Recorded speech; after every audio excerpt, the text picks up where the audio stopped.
Merci, dit le Président, pour les non-inscrits. Monsieur Monod. Merci, Monsieur le Président. Monsieur le Président, en tant que représentant des ministres des Finances de la zone euro, j'aimerais vous poser une seule question.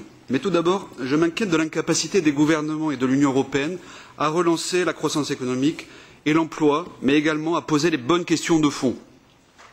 En effet, en 1992, lors du référendum de Maastricht, nos dirigeants politiques en France et j'imagine dans les autres pays de l'Union européenne avaient promis le plein emploi et la prospérité.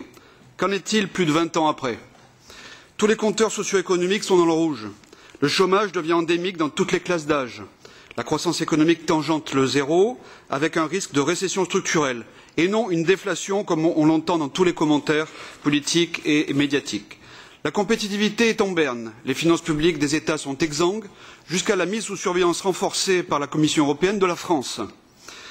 Les salaires sont dévalués, les balances commerciales sont déficitaires sauf l'Allemagne, le pouvoir d'achat plonge jusqu'à l'appauvrissement généralisé, la fiscalité s'envole et l'immigration est galopante. Bref, une austérité draconienne pour nos concitoyens qui ne dit pas son nom.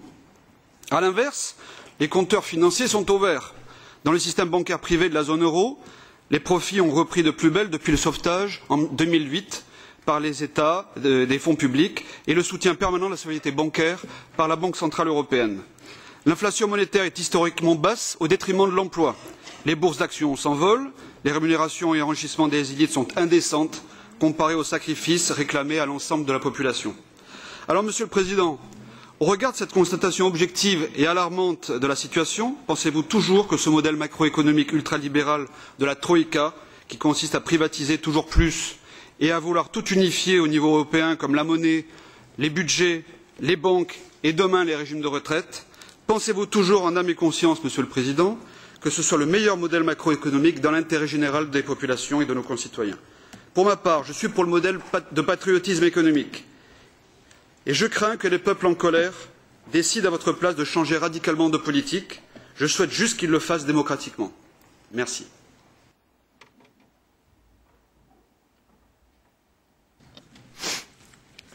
A lot of the things you said I wouldn't.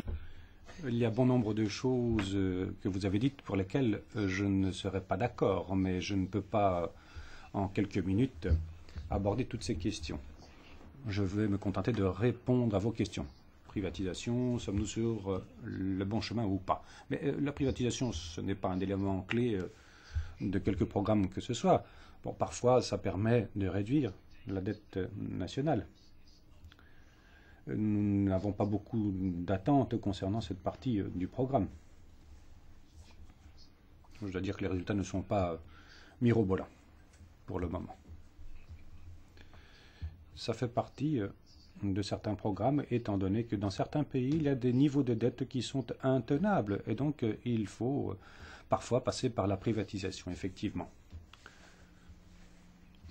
Mais je l'ai dit, les résultats ne sont pas vraiment mirobolants. Alors, est-ce que l'approche de la Troïka est la bonne? Vous devez comprendre que la Troïka, bon, c'est l'approche de l'Eurogroupe.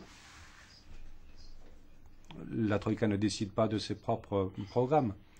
Ce sont des programmes qui font l'objet de négociations et de débats avec les pays concernés et ensuite au sein de l'Eurogroupe avec les ministres de tous les pays concernés. Alors cette idée d'après laquelle la Troïka serait quelque chose d'indépendant, de ne pas contrôlé démocratiquement est erronée. Si vous voulez critiquer la Troïka, vous devez critiquer l'Eurogroupe, étant donné que c'est là que les décisions sont prises concernant ces programmes. Bon, est-ce que ces programmes sont une bonne chose ou pas? Ce sont des programmes qui ont démontré leur efficacité, étant donné que cela a éloigné certains pays de la banqueroute. Il y a certes des effets à la clé. Aurait-on pu procéder différemment? Ce n'est pas facile de répondre à cette question, mais au moins on a évité la faillite totale de certains pays, le précipice de la faillite.